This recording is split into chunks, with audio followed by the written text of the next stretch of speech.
we go. Hey, we're live. Buttons do a thing. Hey, welcome back to Total Spotfest. Jamie, as you see, is not with us. He is definitely chiming in chat, I see here. Yeah, you better not mess this show up, Mr. I'm taking a week off because I got, family stuff to do. Ooh. But taking a week off after like one of the biggest pay-per-views of the year. I know, right? Yes. Yes. Thank you, Heather. Thank you. Heather's going to be our chat monitor for the evening. I'd appreciate it. But thank you for watching. Thank you for joining us. We do appreciate you giving some of your time. For those of you listening, as I said, Jamie's not with us. I am joined, though, by our good friend, Austin Reddick. Austin, how are you doing, my friend? I am doing pretty well. Had a 80-year-old man clip my Jeep yesterday. Ooh.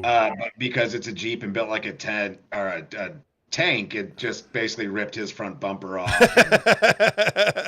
Yeah, it wasn't too bad, but like the entire experience of like waiting for an 80-year-old man to find his insurance card on an app on his iPhone. When it's like 98 degrees outside. Yeah, it's like pushing triple digits. It's bright. It is the middle of the day.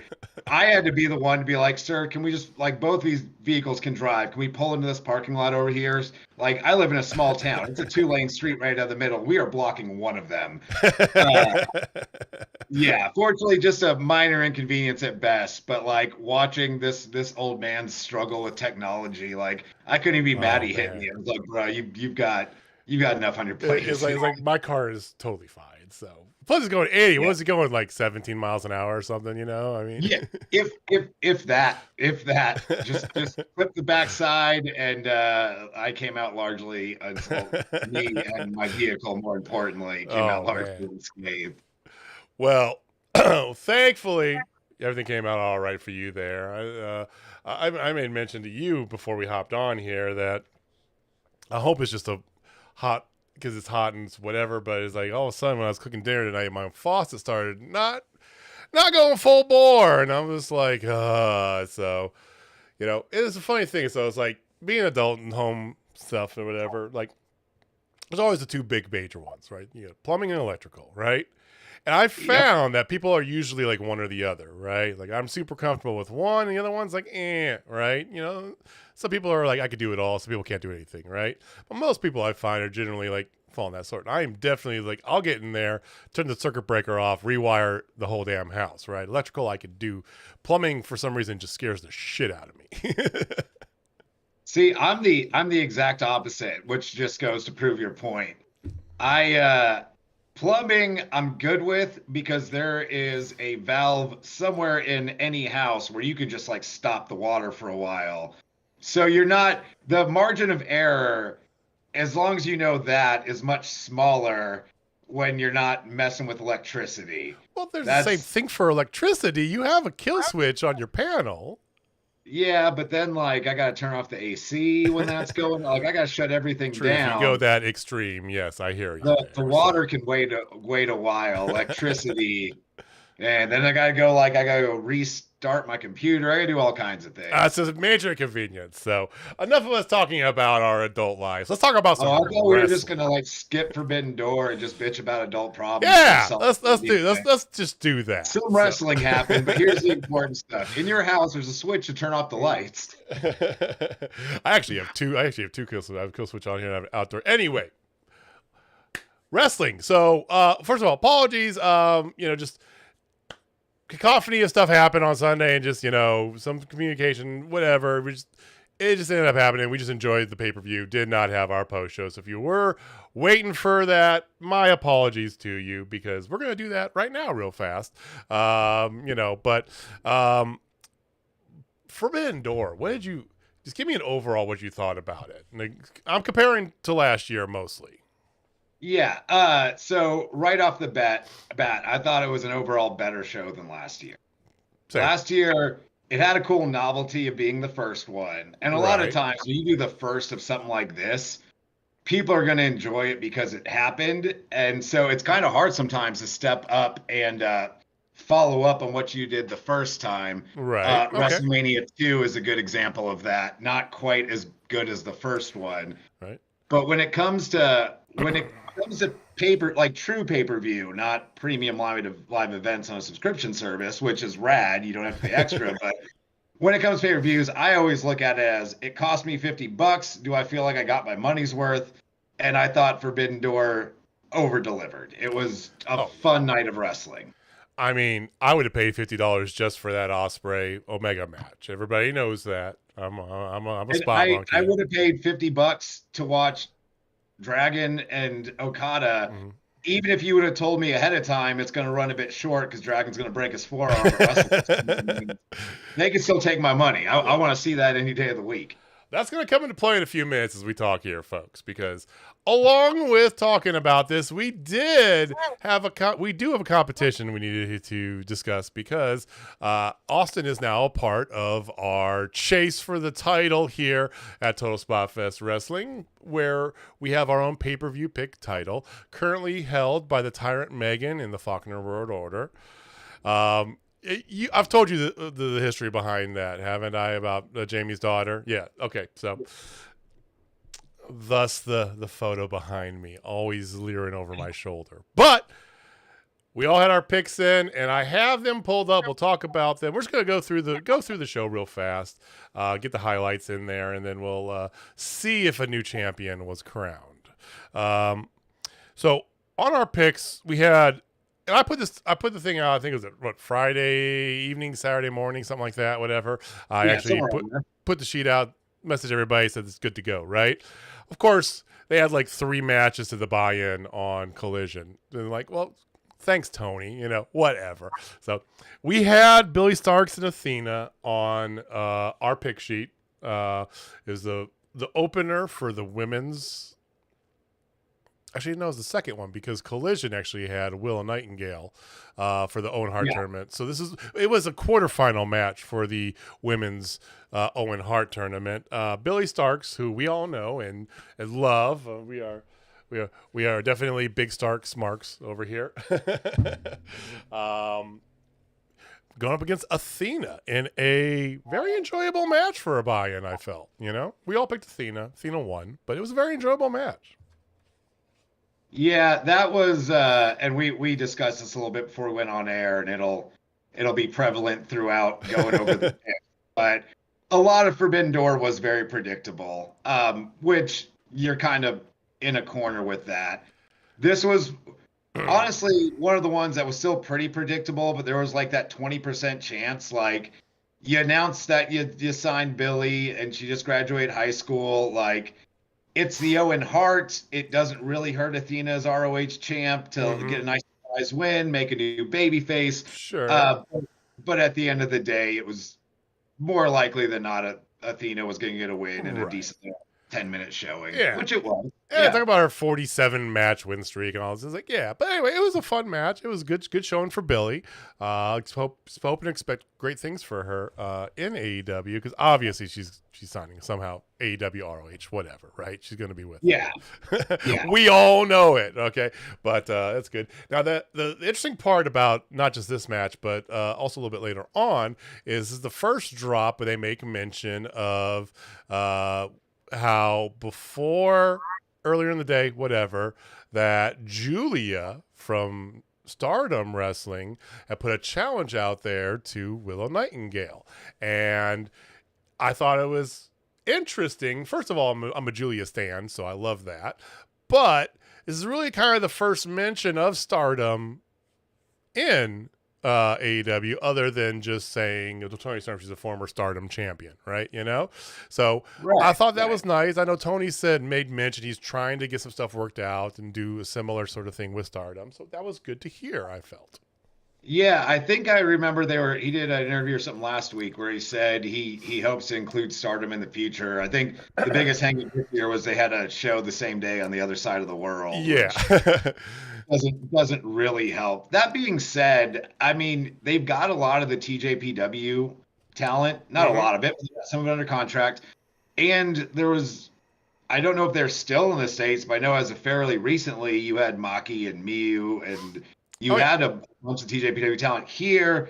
Would have been cool to see them. Don't know for sure if that was I know Maki and Miyu were both backing because over the weekend they had put out a little video. They were back in Japan, but Maki had done recent shootings as early as like 2 weeks ago, where she is in triple threats with Abaddon as her teammate, which I know Jamie loves. Just that thought, Abaddon and Maki on a team together.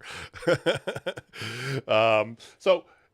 I always say, hey, Kansas City is building a beautiful outdoor soccer stadium that's dedicated to a women's professional team. What a better spot for women's Forbidden Door, right? AEW ROH versus Stardom Tokyo Joshi Pro. Let's go, right? Yeah. I mean, they've got enough talent to make it happen and have a fun, interesting night of wrestling. That would require them putting more than one women's match on a Dynamite, perhaps. I'm just saying. Yeah, yeah. Which we'll there's words there. So we all picked Athena. We all got it right. Just as a spoiler, okay. Austin already hinted at this. These Forbidden Doors, stuff like this. It's a little bit easier to pick because some of these, he's not dropping that belt, and they're not losing that match, right? So. Jamie, myself, and Megan had the exact same card.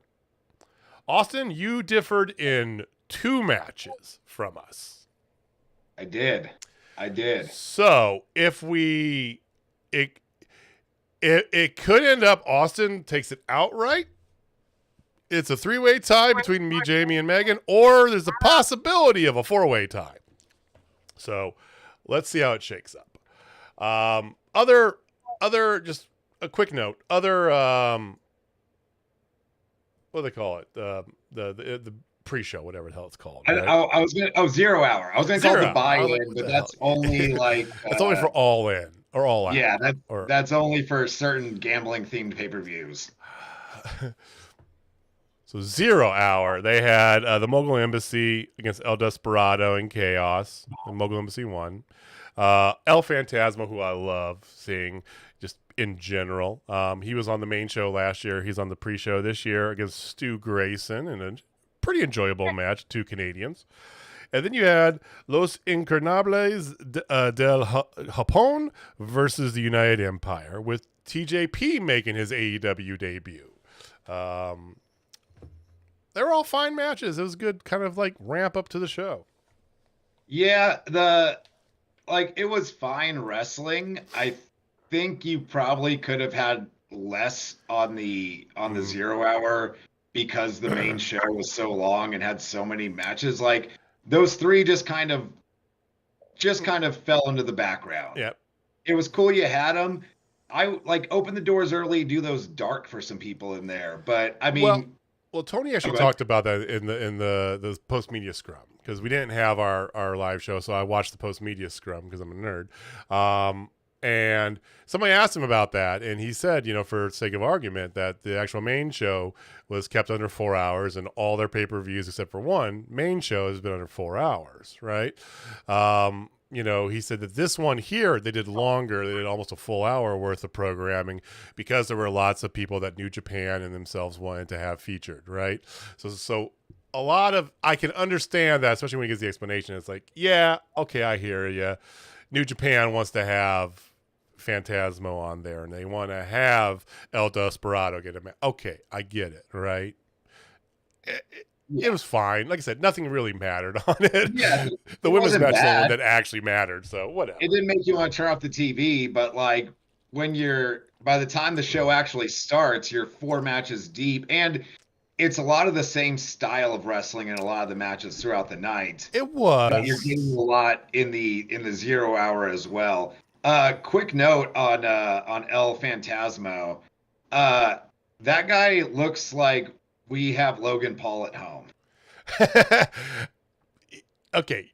The visual similarities to Logan Paul are definitely there. Much better worker, to be sure. I will give you that. But it was messing with me a little bit watching how much he looked like Logan Paul. Well, also, go ahead. I was going to say another quick note about 0 hour. Not that there was a lot to discuss. As someone that doesn't watch a lot of New Japan Pro Wrestling, I'm a big fan of Shingo. He got me. He got me in that match. That's a proper pro wrestler right there. He is. Jamie definitely likes Shingo. So, I mean, yes, he absolutely is. And interesting, I did not know this, but El Desperado actually was on the Japanese commentary the whole night after his match. I saw that. I was telling you earlier, I watched the show back yesterday and I noticed it. I was like, why is there a guy in a mask and just shorts and a t-shirt out there? That's El Desperado doing commentary the rest of the show. So that was cool. Main show opens. MJF and Tanahashi start because MJF doesn't want to spend any time in Canada that he doesn't have to, right? For the AEW World Title, we all picked MJF. MJF's jacket had the whole New Japan is an indie, which I appreciated. As an independent wrestler, I mean that's a compliment, right? Yeah. Yeah, and I mean it's classic. It's a classic heel move, but it's one that still plays, which segues into the one thing I wanted to talk about the most, which I tweeted about the other day after the show, was MJF and Tanahashi doing the old school, put him in the abdominal stretch, grab the ropes, the ref checks a couple times, kicks the arm off, takes a big hip toss. I love seeing shit like that pop up, especially in AEW, where it is a lot more of the spotty style of wrestling, it's great. I enjoy that too, but you can mix some fun stuff like that in with the cool spots. That's printing money right there. Well, I think MJF as a whole is definitely more of that throwback sort of heel in general, right? He does the old things, but they work, and maybe because they haven't really been done well in 15 years or so. I mean, he does things that Ric Flair did in the early 90s and stuff like that, right? So yeah, this was actually my favorite MJF match I've seen. I've never been huge on MJF, which I like that more old school style, so you'd think I would. But yeah, this was the most entertaining MJF match I've seen yet. I didn't mind the match. I felt, and I think Heather summed it up pretty well, talking about Tanahashi's poor knees. I would have loved to have seen this with Tanahashi even 5 years ago. Yeah. I love the man to death, but he's definitely lost a little bit in recent years. And we would see more of that later in the night, which we'll get to the trios before the main at some point here. The only other thing I want to say about this match, though, which it's almost like we're getting the same thing in both AEW and WWE right now. Roman Reigns for 2 years, every finish was just the Usos interfere and then he wins. Yeah. And I understand when you have a long-running heel champion, they're not going to win clean, nor should they. But the same thing with MJF. Pulls a dynamite diamond out of his trunks, punches a guy, gets the pin. Yeah. Can we at least come up with some different ways to go about doing that? Because after a while, it makes all your baby faces look like idiots. Like, they know that's going to happen at some point. It also makes your referees look like idiots. Like, do they not watch the show? Do they not like, hey, man, let's make sure you don't have anything in your trunks before we get this started, since you're known to deck somebody with your diamond ring every match? I hear you for sure on that. Well, he does get the win. We all get the point on that. And then they had CM Punk and Satoshi Kojima in the men's Owen Hart tournament opener, if you would.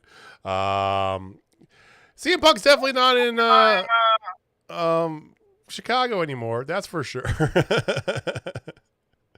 Yeah, and I'm glad he wasn't, because the one thing Punk is probably best at among all else is just feeding off whatever the crowd gives him. Right. And I like that he didn't go, oh, well, I'm going to still try and play up to the crowd and be a babyface and stuff. No, he messed with them right back, and it made it a very entertaining match.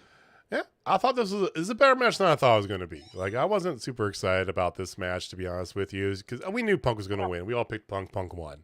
Okay, but it was better than I thought it was going into it. There are some people out there. I saw some rankings some people put out there. Some people said that it was the best match of the night, and they gave it, more stars than Omega and Ospreay. And I'm like, what? It wasn't. I mean, it wasn't that good, but it was better than I was expecting. Yeah, it was. I mean, it was very good. It was better than expected. I think it's better to put Punk with some slower, older wrestlers. He seems to be more suited to that kind of pace. He looked a lot better than he did in his return at Collision. He did. But yeah, best match of the night. Yeah, You knew the finish going in, which you did for a lot of the matches. But there's no way Kojima's going over in the Owen Hart tournament. I think making it a tournament match was probably a bit of a mistake. Like, just throw it out there to have it. Like, that's what Forbidden Door is for. We're just gonna have some dream matches. Just having matches, right? Yeah. So have it to be a match and have Punk wrestle someone else for the Owen on Collision or something. Yeah. Like that it seemed unnecessary, and it kind of took away because you obviously knew there's no way Kojima was going over in that match. But I mean, yeah, it was good. It was yeah. It was if it was a straight match, he could have, because Punk's not opposed to putting somebody over. So yeah, and so don't make it for the tournament, and then there is a little, and Punk's the kind of guy that would probably be more than happy to put Kojima over, like any of those Japanese legends or anything like that. If you don't make it a tournament match, there's at least some doubt in there. There's a modicum of possibility for sure. Well, we all get the point for that, so we're all perfect thus far. And speaking of perfect, they announced before the next match here perfectly that, as somebody on this panel had predicted, that All Out was indeed happening in Chicago the week after All In. I put a stamp up here for this one reason. Yes, I did do that. And Jamie's not here to stop me. So, said I was crazy. They would never do it. And they're doing it. They're still crazy because they're going to have All In London, fly back to Chicago, do a week in Chicago starting on Wednesday, and at the United Center that following Sunday, do another pay-per-view. That's not smart, I don't think, business-wise. But, who knows, right? Yeah, I mean, it's ambitious, to be sure. You better give me a deal on getting a package of both of those is what they better do, first of all. Yeah, like that would be great. If you're like, hey, it's $50 for a single one, but for 80 you can order both. And especially because they run through Fight in the States. Or Bleacher Report, not Fight. Bleacher Report. I wish they went through Fight. God, I wish they went through Fight. Oh, yeah. Like, quick aside, please AEW move to some kind of service that has an app on my smart TV so I don't have to HDMI my laptop into it to watch it. Well, I watch it on my computer here because it's cooler. Anyway, I watch it here, and I have to watch it on the web browser, which is either this big or the entire screen. There's no controls. It's like, come on, man. Freaking Bleacher Report. Yeah. But, yeah, running 2 pay-per-views back-to-back, I don't have the faith in their creative that they're going to pull off building up the second pay-per-view properly. I just don't know how you do that unless you... We'll see here. We got a couple months. We got about 2 months until All In and All Out happens. So maybe they're just going to build a crap load of storylines, do half of them in London and half of them in Chicago, and that's even worse. Yeah, I almost feel like in that situation, you have to do some kind of one-night gimmick. For London? For Chicago. Because, like, London, you've got plenty of TV time to build up, blow off angles and all that kind of stuff. When you're turning around a week later, if you announce a gimmick, which it sucks that they're doing the blind eliminator tag team right now, you could just be like, All Out is going to be a lethal lottery style show, right? Where there's some kind of like bracketing and people progressing through the night. So your stakes are built into that one event, and you don't have to worry about your 6 days of TV to try and set something else up. I mean, you've got 3 shows in between, but still, because if you start laying the groundwork for All Out too early, now you're stepping on what you're setting up for All In. It's going to be interesting. It'll be interesting. We'll see what transpires. I just want to say that I was right. So there we go. There's my stamp. All right, now it's going away. Okay. So next match is the first one that we differed on. It was the Fatal 4-Way for the international title. Orange Cassidy, Zack Sabre Jr., Daniel Garcia, and Shibata. And myself, Jamie, and Megan all picked Orange Cassidy to retain. You decided you're picking the field, and I picked Zack Sabre Jr., it looks like. Yeah, This was one, and we had talked about this before getting on. You had your picks in. I went to fill out mine, and then realized they were they were identical. Because I had a feeling they were probably putting Orange Cassidy over. But if there was a match, there was one more. But if there was a match they could probably play with it, do something else. I thought it might be this one. Orange Cassidy's had that title forever. Sure. He tied Jay's record of defenses, so I guess they were going for something like that. But I thought if he was going to drop it, put it on Zack Sabre Jr. for about 6 weeks and having him run it back in a singles at Wembley would have been the move. And it probably would have been, to me, more entertaining. That would have been really cool, honestly. That would have been really cool. Orange Cassidy wins again, which, he's having fun matches as champ. It's not bad, but, what are you doing with that title? What is the angle, right? As Jamie yelled and screamed for, what is the angle for Orange? Just give him a long-term, a feud, something, right? And as we were talking about earlier, it's literally called the international title. Put it on someone who occasionally wrestles outside of the States. I know, right? Orange Cassidy somewhere to defend it, but there's no international aspect to it. I guess they were in Canada, so it was technically international. It's not Zack Sabre Jr.'s first night or even his second time wrestling in AEW. He's going to be back. You're going to be in England in here in a few weeks. I mean, yeah. I'm with you. Seemed like a layup, but Orange Cassidy gets his 25th defense. And, Orange Cassidy was the pick, and we go ahead here. It feels like they're Daniel Garcia's now. We thought it was going to be Swerve for a minute, but now it feels like Daniel Garcia might be the feud for Orange Cassidy. We'll see. I don't know. He's so over just doing what he's doing now. There's not really a need to do a feud, unfortunately.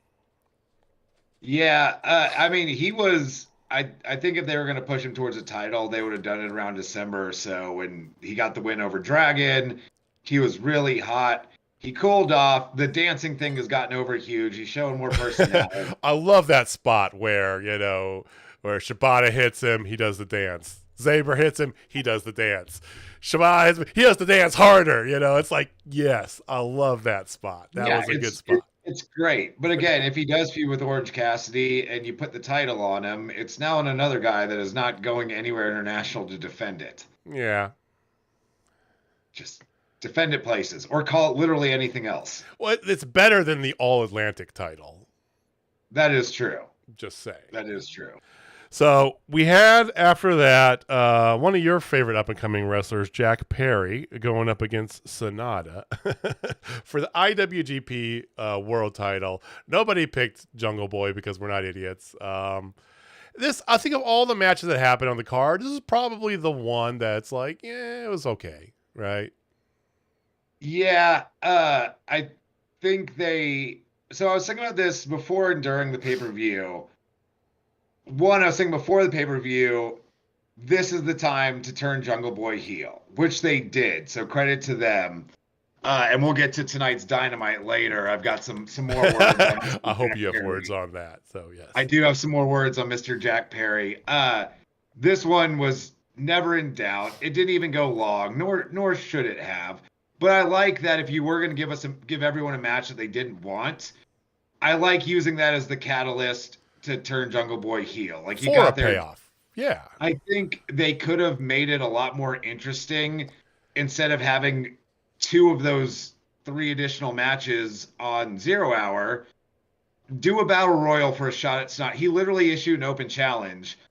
Why is Jungle Boy the only person that was oh yeah, I'll challenge for that title? Is no one else going to take you up on this?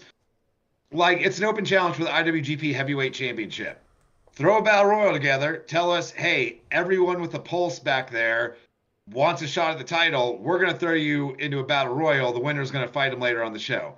Now, instead of letting us sit there for a week thinking about a match we don't want to see, there's at least some excitement built into the show.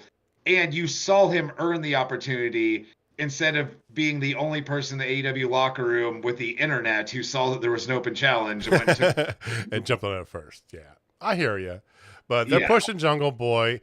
And I think that using that to turn him heel, I'm fine with that if that was if that was the whole purpose of him getting the match, was to tell the story of him turning heel on Hook, okay, good.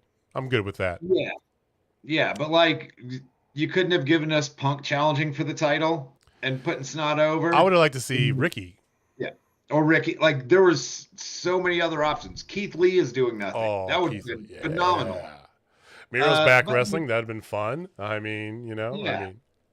And it was like it was fine for what it was. It wasn't a bad match, but no one was interested in that. Like can't all be bangers. You gotta have one where you calm down a little bit, right? Yeah. It was at least it wasn't too terribly long. That's a good point. Yeah, it wasn't. So after that, we had the other match where we differed. So after this, the following, I want to say 4 matches, because one of them got scrapped due to Adam Cole showing up with a fever and being sent the F out of the arena. So he was sick. So his match with Tom Lawler got scratched. So the 4 matches after this next one, we all had the same answers on. So either we know that it's going to be a 3-way or a 4-way tie, depending on the result of this match. Because, Austin, you picked the Elite, and we all picked the Blackpool Combat Club to win the 10-man tag match. Yeah. I had this. I flip-flopped on this a lot, too, right? This was the other one where I filled out my picks and I looked over and they were the exact same as yours. So and I was like, all right, where is there any uncertainty at all? And this one seemed about 50-50. And because AEW tends to 50-50 book, I looked at it and thought, well, the Blackpool Combat Club won Anarchy in the Arena. So the Elite's going to win tonight. He's going because they're going to do Blood and Guts later. Yeah, this was the other match where I was like, all right, I can do something different, and it's not just a wild shot in the dark. Yeah. Well, you ended up being right, and the Elite did win. You got the point on that. So we're going to a 4-way tiebreaker coming up here shortly. The match itself was like the fun match of the night, right? Because you had all the spots, right? You had Eddie and John facing off. You even had Eddie sacrificing himself to save John from a double kick from the Bucks. You had Claudio look great. Ishii's just a no-neck beast. I mean, Umino looked fantastic. Everybody looked good. It was a fun match. It was. It took me a long time to come around on the Young Bucks, but now every time they're out there, I know I'm just going to see a bunch of crazy spots, and it's going to be fun. Like, even their stuff, even like with the Blackpool Combat Club, this stuff that's supposed to be this bitter feud that's been going on for the better part of the year, there's still fun in it, and I've started to really enjoy that. Right. I'm glad you actually mentioned it, because the one thing I did not like about this match was Eddie Kingston protecting Mox from super kicks. It made no sense. It made no sense at all. There was no follow-up later in the match to that. No. They tried to follow it up. We'll talk about Dynamite here, but they tried to follow it up tonight, but it still makes no sense. Yeah, like, one, you agreed to be in this match. You were just fighting him yourself moments ago. It's super kicks from the Young Bucks. They've super kicked everyone on the roster 12 dozen times over. At least, like, the exploding barbed wire death match, him jumping on Mox was like, outside of the lackluster explosion, like, that made some sense. Trying to protect his friend. Right. And we'll talk about tonight's Dynamite in a similar angle. But it's just weird. Why? Let him take the super kicks, win the match. He'll take less damage if you just win the match now with that, actually, if you're trying to save him. That made no sense to me. And then he got mad at the end because they won? Yeah. I was like, I know you let Eddie run because Eddie's good at what he does. But sometimes it doesn't come across. Like, we as the audience don't, like, what the fuck? We don't know what's going on. What is he mad about? I see Heather saying tonight's follow-up with Hangman made her sad. And yeah. Me too. I have other thoughts on that, to be honest with you. Oh, not necessarily the segment himself, but I'll wait till we talk to Dynamite. We'll get to it. Let's get to the rest of Forbidden Door here. So, Yes. the one women's match on the main card, whatever. Toni Storm versus Willow Nightingale, which yes, we've seen before. Yes, it's still good. Absolutely. Willow, I am so happy to see Willow get over the way that she has. I've loved her for a while, seen her like GCW, a lot of other independent stuff. So seeing her get her comeuppance and get the crowd respect is fantastic. I love that. Especially in a show this long and this overbooked with just phenomenal talent that everyone has been dying to see. Willow went out there and got a reaction on par with most everyone else on the show. It was amazing. They weren't given 3 minutes. They given some time, right? It wasn't a long match, but it was a decent time for, Yeah, and Willow and Toni went out there and did exactly what you thought they were going to do. They had a great match. Good match. And I just wish the AEW booking would give us some more more of that, right? To go to some of these matches.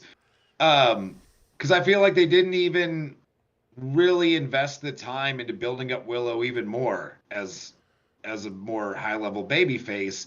You've got her doing the stuff in Ring of Honor too, so it's like a little split and all that. But like Willow, strap the rocket ship to her. That's a top baby face right there. And it is a little bit interesting though with that, because I mean they brought up Julia again during the match, and I saw just last night I believe, it was actually announced from New Japan that on July 4th and 5th she's going to be going into Japan to fight Julia. So defending the New Japan Strong title on July 5th. And July 4th, Julia's teaming up with her stablemate, Thekla. I'm probably mispronouncing that like hell. To go up against Willow Nightingale and Momo Kongo. So I agree with you wholeheartedly, first of all, about everything you just said about Willow. And anybody who's listened to this show knows how much I complain about not enough women's content, period, right? One match a night is, well, they have 3 matches on TV every week for women. And that's literally it. And they've started to do some more segments, so there's some more stuff, but you can run more than one feud. When NXT was at its peak, right, was the best NXT was, literally 40% of that show was women, and they had the roster to support it. AEW now has that roster, right? The size roster, the talent on that roster. You got young stars like Willow and Sky Blue, but you have other young stars too that you've had through there that you haven't done that with. And, do something with it. Come on. Just do something interesting. And you don't... One, you've got, 5 hours of live TV every week. Yeah. Even if you're only going to have one women's match, you could still be giving that one match an interesting story, not, hey, we're going to have some of the XWE talent do a knockoff NWO gimmick because we're just mailing this shit in. And especially when a lot of the matches are delivering. Willow and Toni was great. It was good, solid pro wrestling. Give them a story, especially Willow's super over as a babyface too. You can do so much with that. They just don't, and it's no. And you have a secondary women's title which you don't have any story with. I mean, Willow's guy tied up with the whole the e-girls as Jamie calls them. But the XWWE, NWO, I don't mind the stable. I don't mind the idea, and I don't mind them running it as a story, right? You got to have at least another one out there, and you have another title. That's perfect. And you had a good opportunity with Taya Valkyrie to set up maybe a long-term thing against Chris Statlander. But no, they just give you the payoff immediately, and it was, okay, right? And done. Yeah. And I enjoy a good open challenge when it makes sense. Sure. The TBS title, Statlander just continually doing open challenge, is just them admitting we don't want to book waste time booking anything I for know. this. Well, they're doing the same Use thing with just Orange wrestling. Cassidy too. So Yeah. And like at least with Orange Cassidy, he's so over as a gimmick. Like it works a little bit. Even then, a feud would be great. Uh, but yeah, at least with Orange Cassidy, he's so over with the crowd. Okay, here's Orange Cassidy defending a title for the sake of seeing Orange Cassidy tonight. That works. Statlander's not quite at that level. She's over. The crowd likes her. sure. Give us some stories to like her even more instead of just, oh, she's good at wrestling. Right. So is most of the rest of your roster. I need a little bit more than that to get bought in. But not just that. I'm just thinking in general, right? You know, Yeah. Sheeta. Why isn't Sheeta in some sort of something? You know, why don't Sheeta is low key one of the most all these entertaining workers they have. and she's Sheeta coming always out looking reinventing like herself. a I mean, yeah.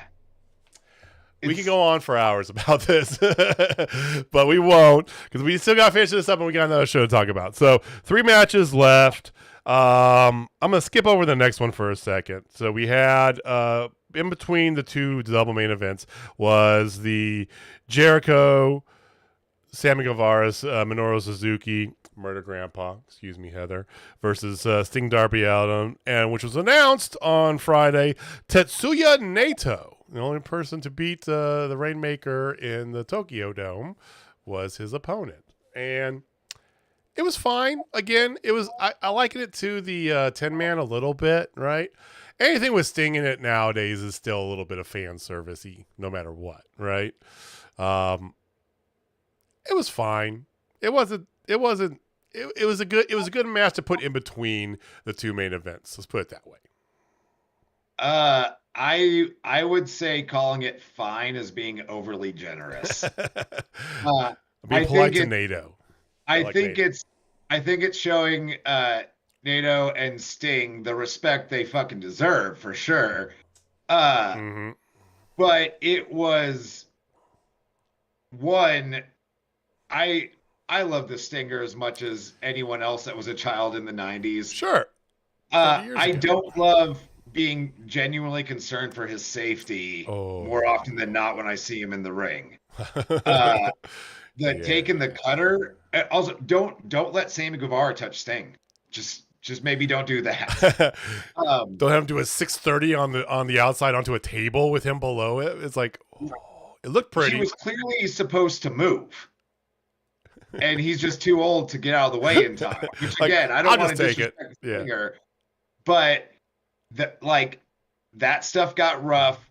Sting, Naito, and even Jericho, a lot of the match just looked sloppy. They looked off. Sting looked like he didn't even bother to wear any kind of gear. He was literally just in track pants and tennis shoes, which Sting can wrestle in whatever he feels like these days. It was all off. The finish was just underwhelming.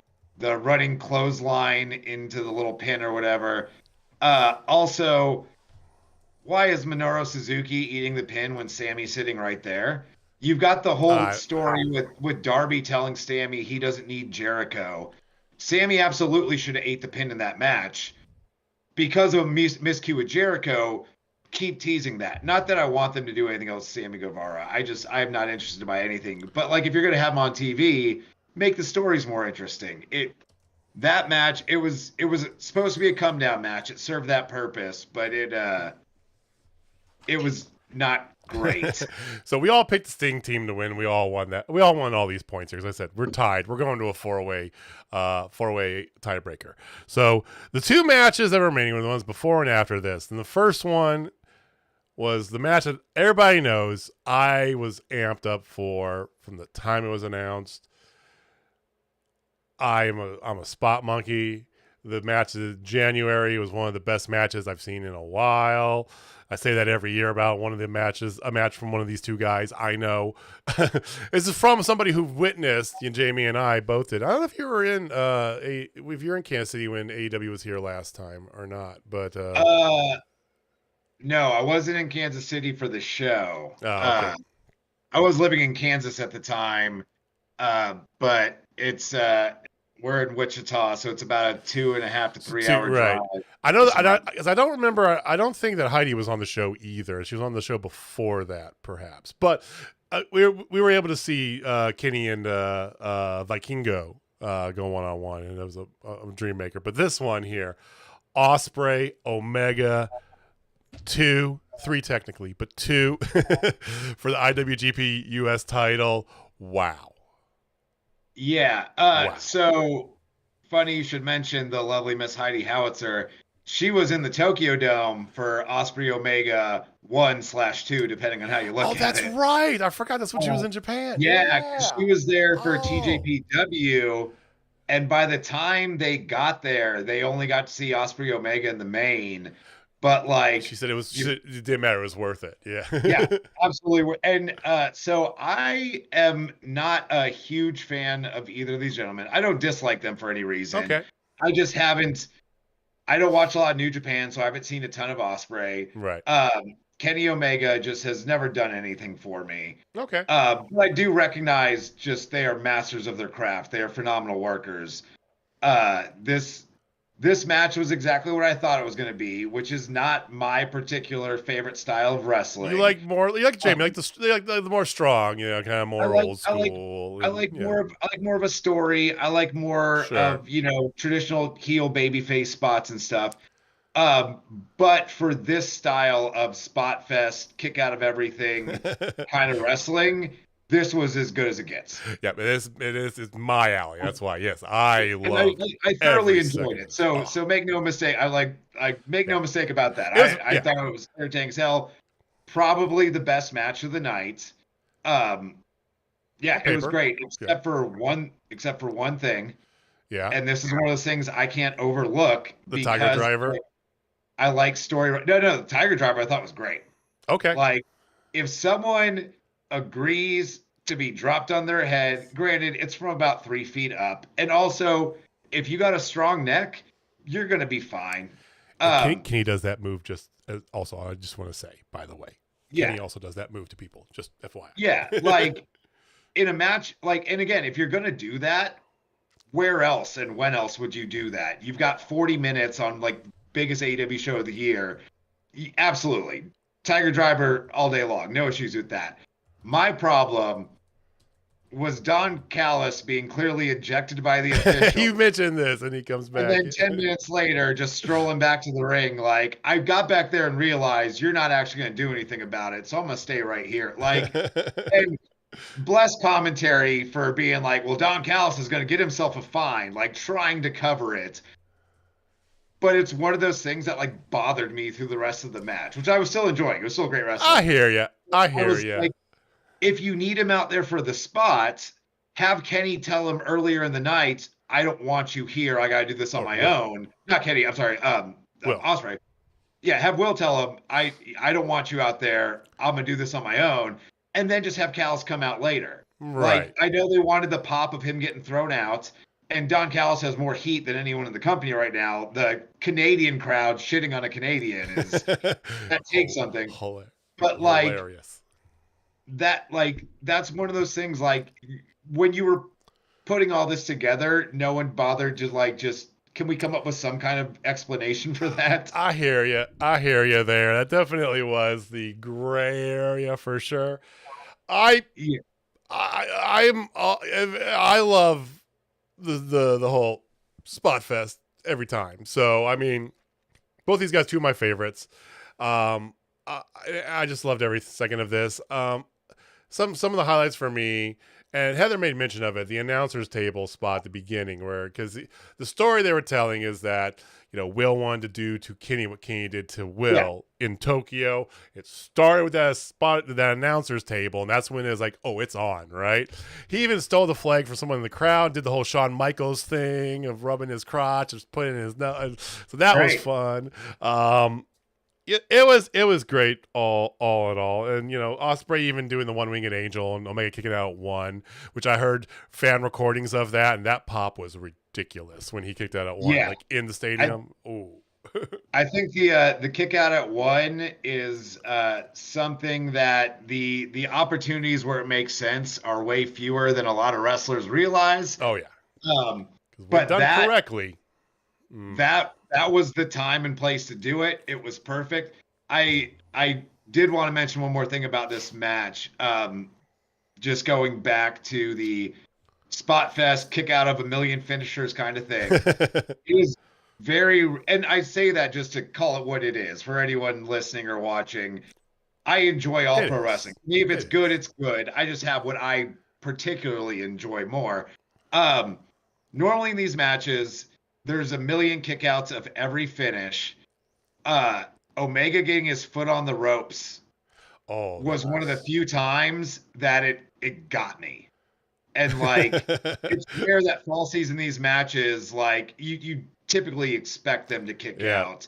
Yeah. But that just getting the foot on the rope was perfectly timed. That was art there. That was wonderful. So this match came in at 39 minutes and 37 seconds. And I make mention of that because for those of you who've joined us before, no, our tiebreaker is always the time for whatever the main event is, right? Main event, championship match, whatever it is, right? So we did for the dream match, Bryan Danielson versus Kazuchika. I knew I'd fuck it up. Danielson-Okada, we did the time for that. Just really quick, it popped me that you pronounce his first name perfectly, but the second and easier name to pronounce was what tripped you up there. I know. I was like, I had it written down here phonetically, so I wouldn't jack it up, and I did it, but then I stumbled and just like, fuck it. All right, whatever. So we had our times in there.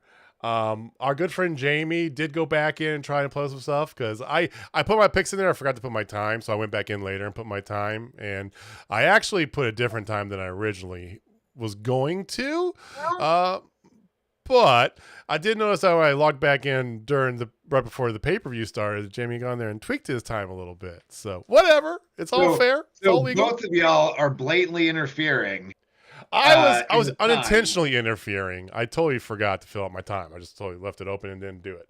And then I went and put it in there. And then, y'all pulled a Don Callis. You just went and did it because who's going to stop you? Usually, what I do is I put all my picks and everything in there, and then I like hide my column or white out everything so that they're there, but you can't see them, right? So I just undo the color, and it's good. Anyway, it's a moot point because.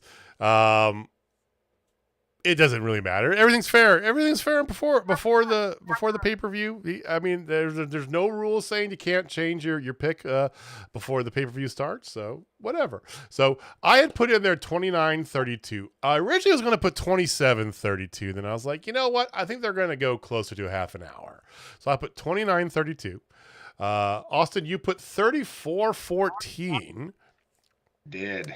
Jamie originally had like 31 minutes, but then he changed it to go to 23-48.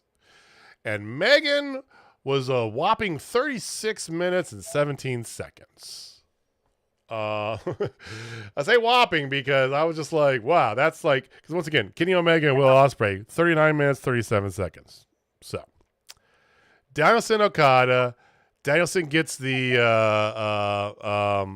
final countdown music this one time, which was great for all you indie fans out there. Oh, it's so good. What I know that this is the match that you were hoping for, right? Yeah, this was a match that I was not gonna miss. Obviously, Danielson broke his arm during it, and that changed things a bit. I did notice in the chat. Heather has ejected you both from the match. And I think I had the next closest time after that. First of all, this is you can't go back supersededly. The decisions have already been made, Heather. I'm sorry. All's fair in love and war. Trust me, Jamie has sandbagged enough, and I've done dirty protest with Jack Tunney and Gorilla Monsoon and JJ Dillon. I'm calling all of them.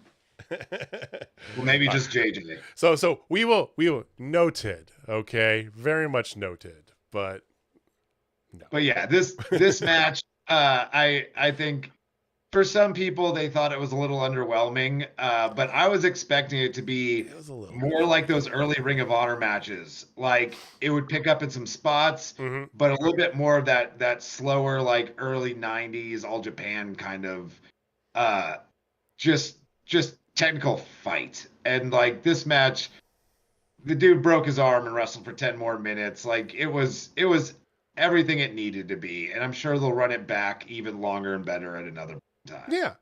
I mean, you know, it was I think the story was better told than this one, you know, even though there's a longer term story with Ospreay and Omega, right?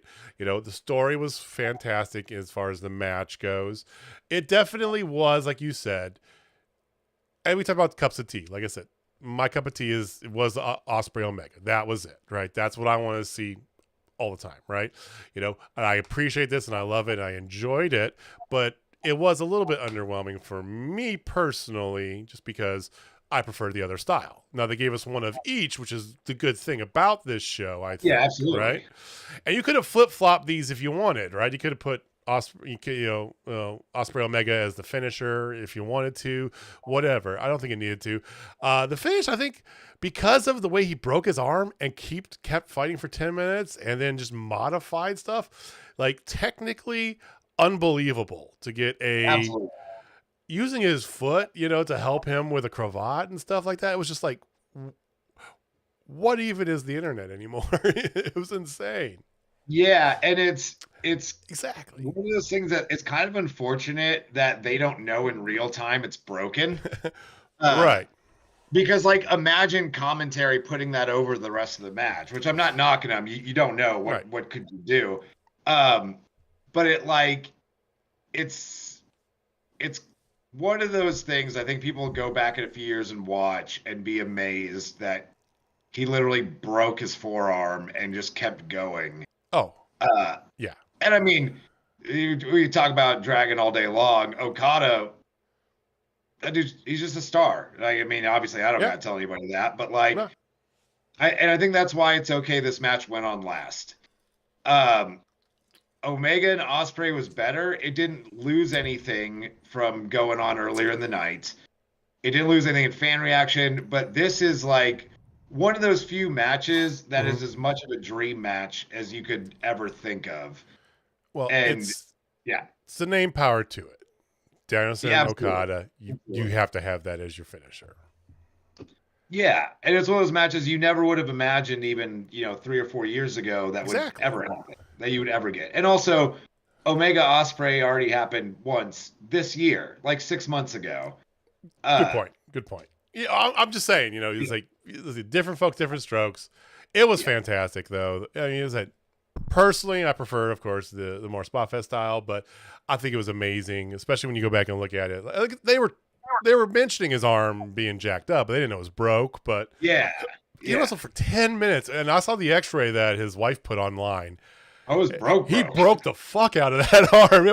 It's not like a little hair, like that shit snapped in half, and there's like 2 chicken bones sticking out. It's like, wow, 10 minutes like that. No, that was amazing. And getting the final countdown, which I know we had already mentioned, but like, what a surprise too. Because like at this point, you assumed if it was ever going to happen, they would have done it, and you almost forget that like, oh no, this is the biggest match they've ever put him in. Yeah. And then you hear the beginning of the final countdown. Until you made mention that it was expensive. I only got it for the one night. But I think Tony said it costs more than some wrestlers' contract. Some wrestlers' contract, which I thought was like that. You probably should have said that. Yeah, I'm sure that feels great if you're Action Andretti or someone like that. I said they're like, wait, hold on, what? So after clocking in, and once again we go bell to bell. The total time on this was 27 minutes, 38 seconds. Remember, I almost did 27:32. I did 29. So under 30, which meant that Megan and Austin both were eliminated. And Jamie was off by 3 minutes and 50 seconds. I was off by 1 minute and 54 seconds. And the champion has returned to claim what is rightfully his. Thank you all for being here. Thank you to the Faulkner World Order for keeping my belt warm, keeping it dry in a nice, safe place. I will be taking that back now. It's my belt.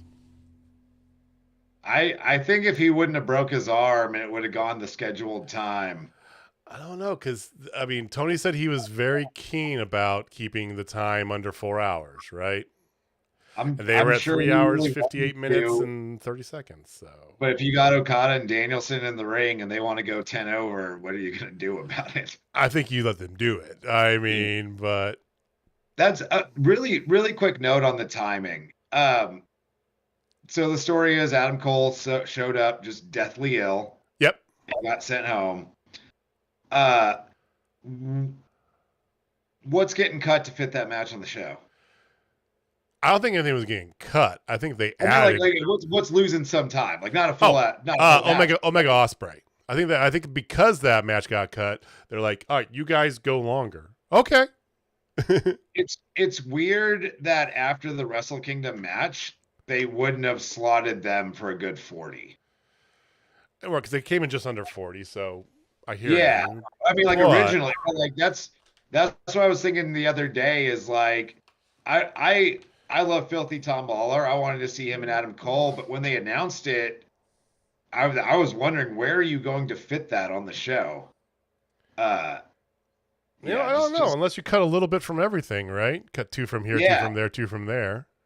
But like, probably the women, honestly, is what they would have done. But I mean, the women only went 8 to 10. The 5-on-5 took as much time as it needed. Ospreay Omega took as much time as it needed. Right. Okada Danielson probably went a little bit shorter.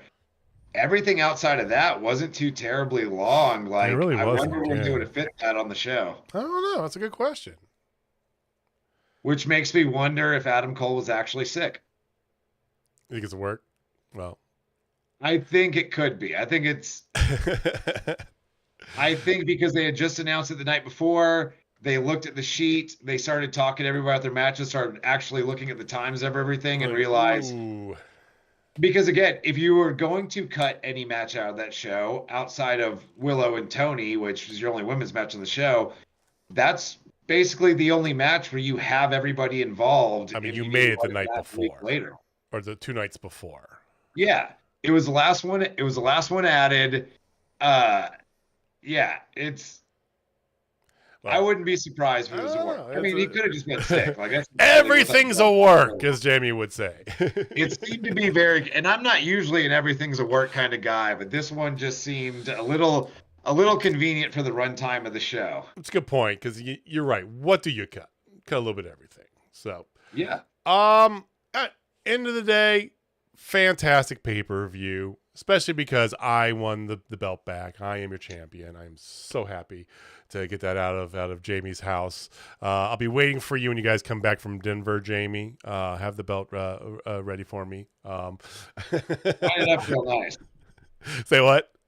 I said shine it up real nice for me. Shine up that cardboard and pleather for me, would you?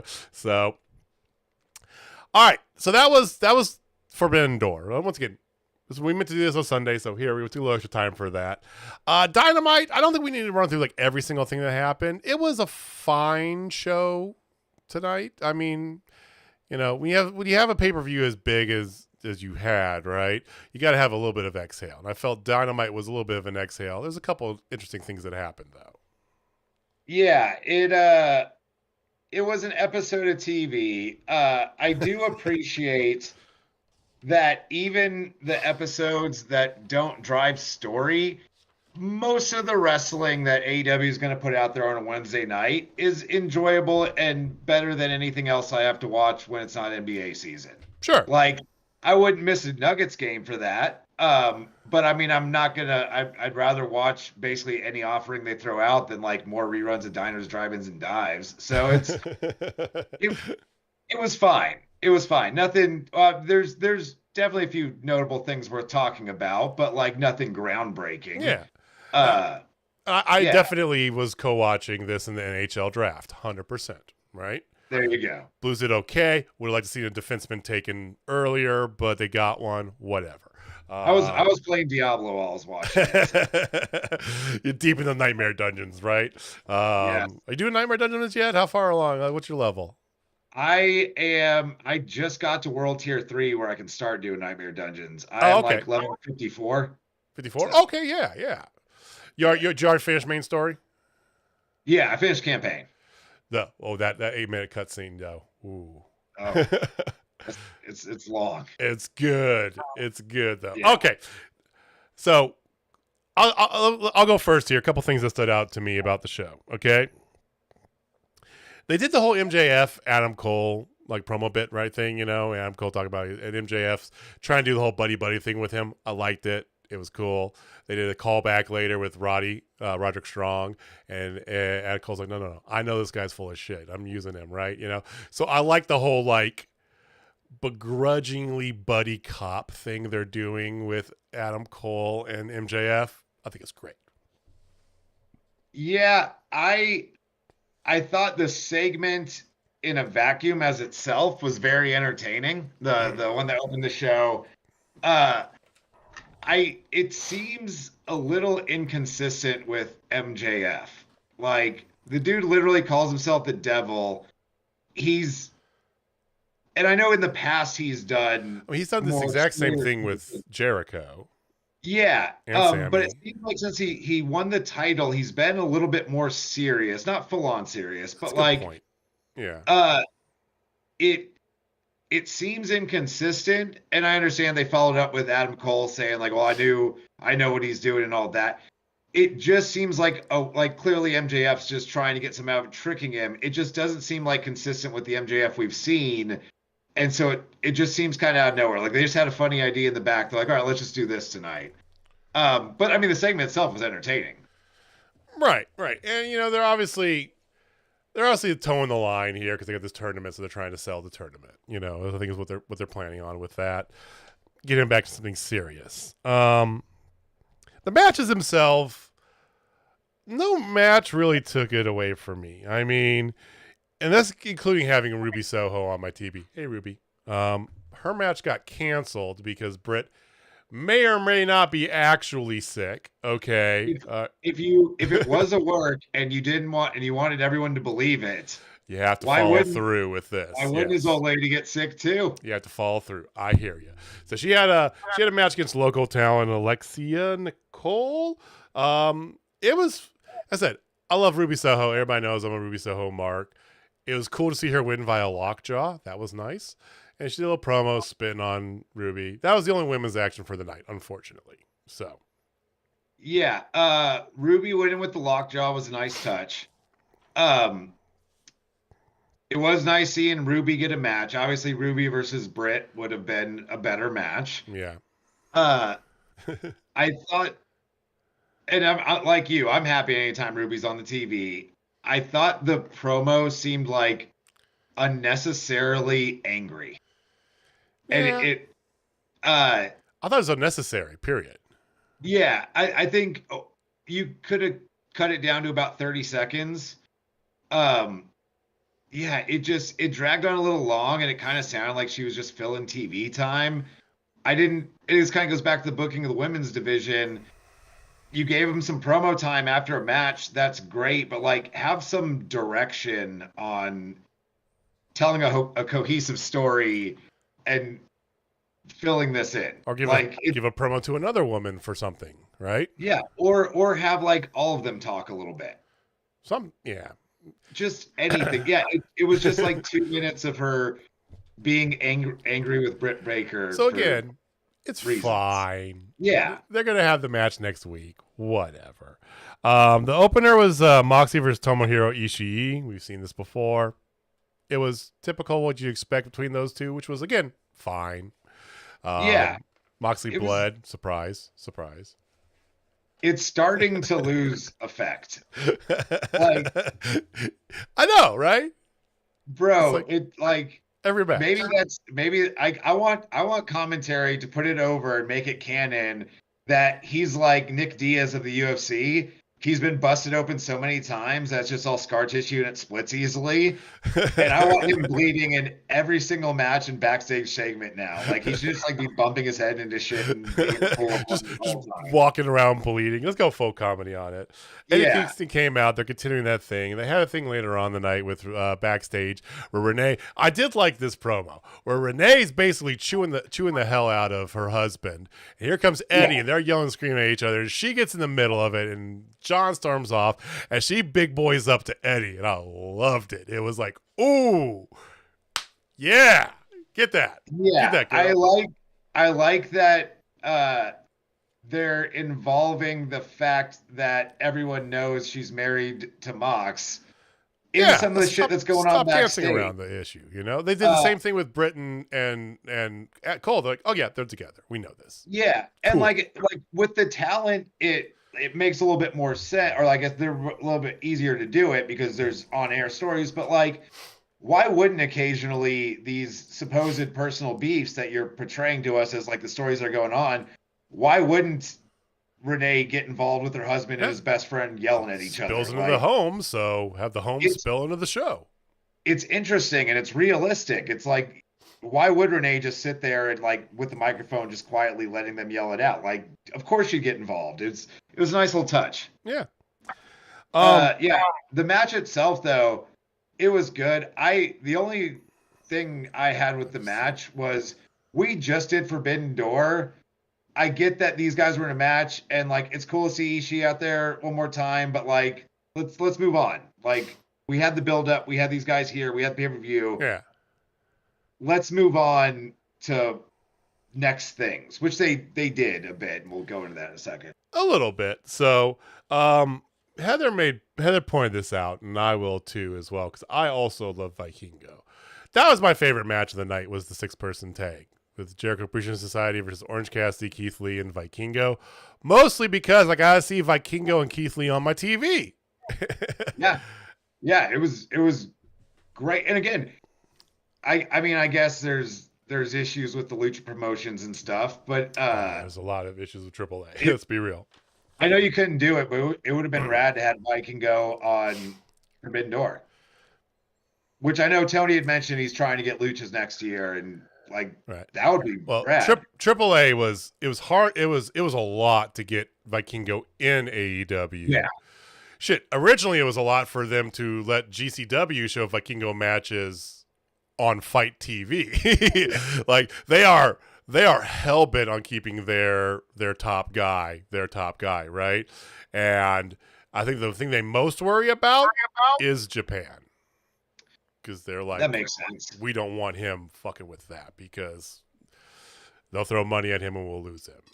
I do gotta say, from that triple threat, I loved Vikingo accidentally kicking Keith Lee. Keith Lee grabbed him like he was gonna powerbomb him, and then just use him as a weapon and setting him down. I know. That was fun. It was a fun 6-man. And yeah, it was great seeing Vikingo and Keith Lee on TV again. So there's 2 other matches there. I know there's a promo you wanted to talk about for sure. Absolutely. You know what? Let's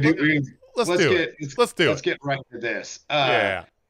So going back as way far back as blood feuds go, last week, I expressed when asked what I was looking forward to for Forbidden Door, anything but the Jungle Boy match. Jungle Boy, I don't know what he really brings to the table that you can't get in everyone else. Or I should say I didn't until tonight. Okay. Now, even before Forbidden Door, we were joking on Twitter that they should have just done the Daniel Bryan Sheamus where Jungle Boy just gets kicked 30 seconds of the match and pinned. But leading into it, I was thinking, you know what, if they're going to give us this Jungle Boy match that no one asked for, and he's going to lose in 8 to 10 minutes, what a great time to turn him heel. And they did. Finally. And even then, I wasn't sure that would make him interesting. It's just, well, shit, do something with him. Right. I thought this heel promo tonight was the absolute most interesting Jack Perry has ever been to me. I think he did what a lot of the AEW talent has yet to figure out how to do properly, and that's use the leeway they give you smartly instead of just yelling shit that people are going to go, ooh, when you say it, just because you can. His line about, I'm still young, I'm still cashing checks, and I'm still banging the hottest bitch in this place, coming from Jack Perry, legitimately popped the shit out of me. And it sounded like something he would, like the heel character of him would say. Like, right. It was a phenomenal promo. I'm hoping this leads to him reuniting with Christian and Luchasaurus as well. But I got high hopes for heel Jack Perry. I actually don't want to see him reunite with Christian, and I wouldn't mind seeing him have some sort of tenuous sort of like understanding, but I want to see him kind of go on his own, because for me, I think that and to your point, Heather, being insufferable is the part that's going to make him fantastic, I think. Yes, absolutely. Because we got good heels. We got bad heels, right? We got evil heels. We need that insufferable, shut the fuck up kid, in a good way, right? And yeah. his promo started, and it's like, oh God, this is what we're getting for him. And then he said that line.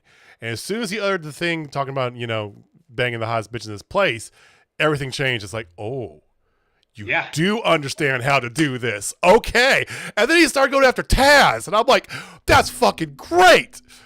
I love that. You're attacking Hook's daddy on national TV. Good for you. Good for you. That was my absolute highlight. Okay. She did the same thing too. Good. Okay. Oh, yeah. But yeah, no, that was my highlight of the night. That was interesting. That makes me like, and I understand the storytelling aspect of Sonata beating him and him losing that big opportunity being the thing that turns him heel. Sure. But if you could have done the turn a few weeks ago and given us heel Jungle Boy, like had him not getting the AEW championship at the last pay-per-view be the thing that turns him heel, and given us like a few weeks of this heel Jungle Boy to build to the Sonata match, it would have been way better. It would have made more sense for the match booking, honestly, because of who Sonata is. But I'm good with this. I felt it was It started off on they found a way to make him interesting, which like a lot of times I think their booking gets really lazy, but like this was great TV. And I think I found their purpose for him is to be that person, because the whole purpose of this, really, as much as we like heel Jungle Boy now than doing this, the purpose of this is what? To put Hook over further, right? Could be. I feel like it is, right? I feel like it is, because Hook's got that I don't talk thing, right? So, they basically have a decision to make sooner rather than later. We'll see if they stretch it out to Wembley. I think it happens on Dynamite before then. They basically have to pick one of these two motherfuckers that we're going with you for now. Right. Because I think whoever loses that match, I don't think Jungle Boy with this fresh heel character, I don't think him losing his first big match, which is obviously what it'll be when he wrestles Hook, I don't know if he can take that and not lose a lot of steam in it. But also Hook, if Jungle Boy beats him, I think they're just kind of done with the Hook thing, which Hook's cooled off a little bit from where he was. But I mean, you could you can make either of them a star, but I feel like at this point it can only be one of them. And my opinion is that I just feel that the way that they're doing this all is to set up Hook. You're taking Jungle Boy, because Jungle Boy is not going to be the top guy in the company, period. Face, heel, whatever, right? He's going to be a singles Matt Hardy, right? Now that person can be used to elevate other people, though. And I feel that's what they're trying to do with Hook. At least give it that shot, right? Now is the time to try these things out, right? That's the whole thing about the Four Pillars match. We're trying out to see who's got the staying power, right? Kind of nobody other than MJF they found, right? Maybe a little bit Darby, maybe Sammy. Darby's over. The ladies love Darby. Right. Kids love Darby. The approaching middle-aged bald men like us tolerate Darby. Yeah, but I'm not sure Hook's gonna be a star. Because eventually he has to talk. Eventually he has to like start doing other shit in his matches. Not wrong. Yeah. And I think he's been great at what they've asked him to do so far. I don't know if he's capable of doing more. Like he looks cool. He has a little bit of natural charisma, but he really lacks like expressing charismatically, and I think that's going to hold him back in the long run. Okay. If he was 6'3", 225 pounds, it would be a different story. But like, I don't know if you can stay a Stone Cold Killer at his size forever, and like it not get old after a while. Yeah. There's gotta be, maybe this is a feud that brings some stuff out of Hook. If I'd be happy to see that too. So.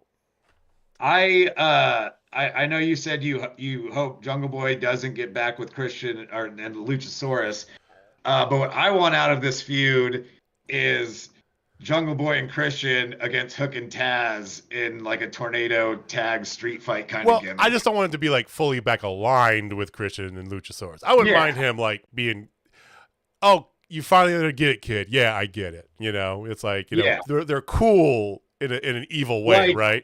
But they're not together. That's what I'm talking about. And one way to do that is have, you know, Hook and Taz be like, you go find somebody and fight us.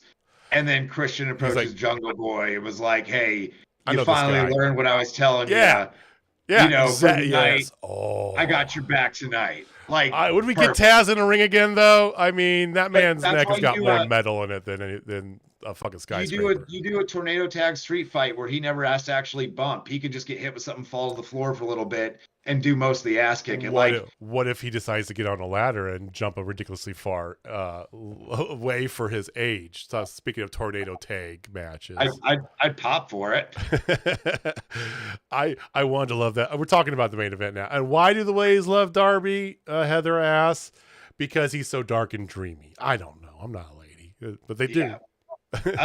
Well, he's emo. Well, I'll ask Miss Heidi Howitzer and get back to you on that. Yeah. She always says like teenage her would have loved Darby. So I know that Jamie, at least one of his daughters, if not more, loved Darby too. So I don't know. Yeah, I feel like he appeals to teenage girls the same way Twilight does. Okay, the tornado tag match, the Painmakers back in AEW, whoop-de-doo. This whole thing, I just was like, I don't care about this match. And the match was fine. It was Sammy doing stupid stuff. It was Darby doing stupid stuff.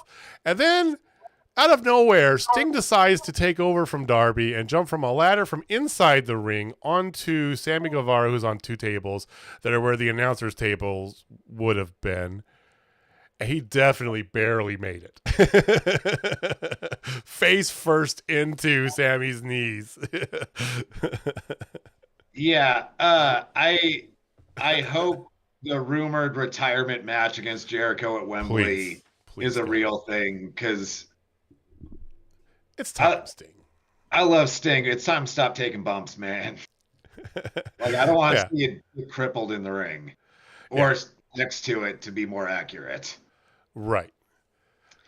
But yeah, like, this was fine, but like everything else Jericho's done for the last year or so, it just kind of it's the same shit. Yeah, it's like pull out the Rainmaker. It's like, okay, that's for a separate promotion, which people didn't really watch that much. Here in the States, you just did a show with 4 days ago. Like, why didn't you do it there? Yeah, that's the show to do, because you have a New Japan audience. They're the ones who would have gotten the fucking gimmick, you know? Yeah, like, a lot of what Jericho's been doing has been fine, but none of it's been particularly interesting. It just is. So, of the show, like I said, Keith Lee and Vikingo, it was good to see them. Some of the matches were fine. You had a bunch of promos. You had the heel turn, which we both approve of very much, for Jack Perry. And then there was a Dark Order in the Elite in the whole Hangman angle. And I said, I have a thought on that, and I know you had a thought. What is your thoughts about this match, the angle, the story? everything they did with it? So I thought the Dark Order coming up to Hangman Page and being like, hey man, we were friends, and since you ever started hanging out with these guys, you don't ever talk to us anymore. One, it's just kind of it seems like it's an angle AEW does all the time. Which one thing I appreciate about AEW is that the baby faces and heels have friends. I missed, like, WWE in 30 years has never had a baby face getting their ass beat and literally anyone else come out from the back. Like, nobody saves a baby face. Come they on. don't have actual baby faces. Actual baby faces have friends. If someone punches one of the Dark Order, he's got 4 or 5 buddies that are watching his back. Like, I appreciate that about AEW, but grown men being like, hey, I want to fight you because you're not friends with me anymore is just real weird. It's also not what you want portrayed about your baby face. Like, Hangman is a baby face. That's not baby face behavior. Like, you probably should be a better friend to your buddies in the Dark Order. They have always had your back. Why it seemed like an unnecessary way to make this match happen. Like, why not have Dark Order go up like, hey, y'all have an open challenge for 3-way tag. You know, we've always been boys. We respect you. Mm-hmm. Y'all are top guys. Let's do it. And then the Elite being like, cool, man, we'll wrestle y'all. And then really quick, I hated that, much like the Kingston spot at Forbidden Door, Hangman not wanting to do his buckshot lariat to a member of the Dark Order. Bruh, it's your finisher. You hit it weekly. Guys don't get stretchered out. They're fine a few minutes later. These guys showed up ready to wrestle you in a wrestling match. You can hit this move and pin him and be like, hey, man, like, sorry, but you asked for the match. I'm down to talk if you want to be friends. It was so unnecessary. Well, some of the continuity like that I didn't like as well. But here is my alternate view on that, because Dark Order has basically been moved to ROH pretty much already, right? And they're in a kind of a feud with the Righteous because Stu left the Dark Order and is siding with, he hasn't joined, he's siding with the Righteous, right? Unfortunately, and it kills me to even say these words, it is the truth though, the Dark Order lost its steam shortly after Brody Lee died, right? Absolutely. Everybody was heartbroken with it, and they kept Dark Order going, and Dark Order became baby faces because of that. And then there was the Hanger angle, which was a long-standing angle they were going to do with Brody Lee anyway, and Hanger, right? It was going to happen, and then they had to tweak it a little bit, fit it into the whole Kenny Omega story, that whole thing, right? I don't think Hanger came out as the bad guy in this, because technically the bad guys would have been the Young Bucks. They're the ones who were egging him on to go, to do his finishing moves. He wanted to talk to the Dark Order and stop them, and it felt to me like is a last-ditch effort to see if Dark Order will still fly on AEW, right? Or if it's just a Ring of Honor thing now, right? And B, I think that the whole thing about making a Hanger the kind of like, ever since Hanger's fallout from the Elite back when him and Omega were a tag team, right? That was always the most interesting Hanger there was. And having him fully on board and in the Elite is not necessarily as interesting for them as a group and for him as an individual. So I feel like making a friction between the Bucks and Hanger outweighs their unfortunate disposal of the Dark Order as an AEW property, and they're just going to move it over to ROH. That's why I didn't necessarily hate that. I like that they stood up to him because it's technically true. Yeah. I agree with you with some of the match stuff. It's like, you're in the match and Uno's been punching you in the face the whole night. Punch him back, right? Yeah. And I don't think the idea was bad. I think the execution was bad. I think there was better ways to go about Dark Order being like, hey, you used to be boys with us, without sounding like teenagers about it. Yeah. But Yeah. And then, of course, it leads to the Dark Order standing there while the Black Bull Combat Club comes out and kicks the shit out of the Elite and And they just leave. announces Blood and Guts for the TD Garden Arena. Which again, there's a stamp that I need to like find, because I do remember somebody specifically saying that would happen, and for some reason my mouse is just like not working. But yeah, I think BCC versus the Elite Blood and Guts was a given. You don't have another big enough feud going on, and you don't really have time to build it up. And I'm sure the match is going to be fun, but like we've seen so much of BCC versus the Elites. I mean, Jamie made mention of, after Anarchy in the Arena, Blood in the Guts, it's 6 in one, half dozen in the other, pretty much, right? In a way, it pretty much is. So. And Anarchy in the Arena was great. It was real fun. Like, do we need to see that again, though? Like, could you have given us literally anything else? I know they did that a little bit at he wants to sell out the Garden because it's the Garden. Yeah. And like, yeah, I'm sure it'll be fun. It'll be a good match. It's just we've done so much of this. Could we please do anything else? Well, it feels like, hopefully, that this is indeed, like he pitched, this is the end of it. So, and I feel like, the Dark Order was best when they were heels. They came in and they had a bad introduction, unfortunately, right? But they came in, they got some footing, and then once they had Brody Lee in there, they became really good, right? And they were top heels, and they were doing all that stuff, right? The heel faction. And then it's just like, he needs a way to reset that. I think that moving it, like this is a way to cut ties with AEW programming to move them into ROH, where he can make them heels fully, right? Kind of reset the Dark Order, rebuild it, do it in a good way that hopefully works. I don't know though. Hopefully. Yeah. I don't know. We'll see. So that was Dynamite. Like I said, it was a show after a pay-per-view. It was fine. A lot of the show was fine, but there were a couple good things on it. Yeah, it was a decent 2 hours of TV. No real complaints, no real high points except for the Jungle Boy promo. So yeah. Not sad about watching it. If that's the floor, like that's the good quality TV product. Well, they can't all be bangers. And once again, I said it about the pay-per-view. You got to have a little breath in there. And I don't mind after a pay-per-view to have kind of a lighter, step down, because you just got out that big pay-per-view. Sure, you're going to have eyes on it. But this is where you reestablish new storylines. You're building stuff up. Let everybody rest for a minute before you get back into doing banger after banger. And I mean, you've got 8 weeks until All In, so you don't want to start some stuff too early and then kind of run out of interesting shit to do. So, no. Well, they got the blind tournament thing. They announced a couple more teams.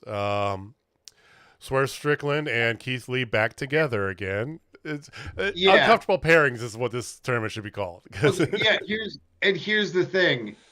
Why not just make that the gimmick? Why not just put a bunch of tag teams of guys don't like each other, and then just do that for all of them? Because if you're going to call it a blind draw, you're not going to get me to believe that both Adam Cole and MJF and Swerve and Keith Lee, and also isn't Darby and Sting a team in it too? Like, no, it's like Darby and Orange Cassidy. Or Orange Cassidy. Like, some of these have to seem super random. Not guys that are all currently interacting with each other anyway. Like totally random. Like QT Marshall and Danhausen. Sure, yeah, Danhausen I think still. I mean, Danhausen's hurt, but yeah. QT Marshall and I don't know, and Sting, right? Something like that. That's like, what? Just give us something different. Like, give us Wardlow and Darby Allin. Like that. I don't even like Darby, but that'd be interesting to me. You've got the giant Jay guy. White and Aaron Solo. Now all I want is to see Wardlow and Darby Allin do the Wolverine and Colossus cannonball gimmick, where Wardlow just puts them up and chucks them at people. Here's hope. We can only hope. So, all right, we will be back next week. We will have our full assortment back. Jamie will be back from vacation, so we'll have all three of us. We didn't do Austin's stash of knowledge because we didn't do the post show on Sunday, and I knew that was going to take some time here. So next week we're gonna get back into Austin Reddick's stash of knowledge. I need to make a graphic for that, by the way, but. Thank you for watching. Thank you for listening. We appreciate you guys giving us some of your time. Come back, same bad time, same bad channel next week. And do you want to do Jamie's going out gimmick? Can you pull that together, Austin? Or I don't know. I don't think I'm qualified just yet. I'm still a trainee. Okay. I'm gonna give it a shot, and Jamie's gonna roast me because I'm probably gonna kill it. Okay. If you're not down with Total Spotfest, I have 6 words for you. Jack Perry is a top heel. That was solid. It was something. All right, guys. That was better than I would have done. Appreciate it, everybody. All right, guys. We'll see you next week.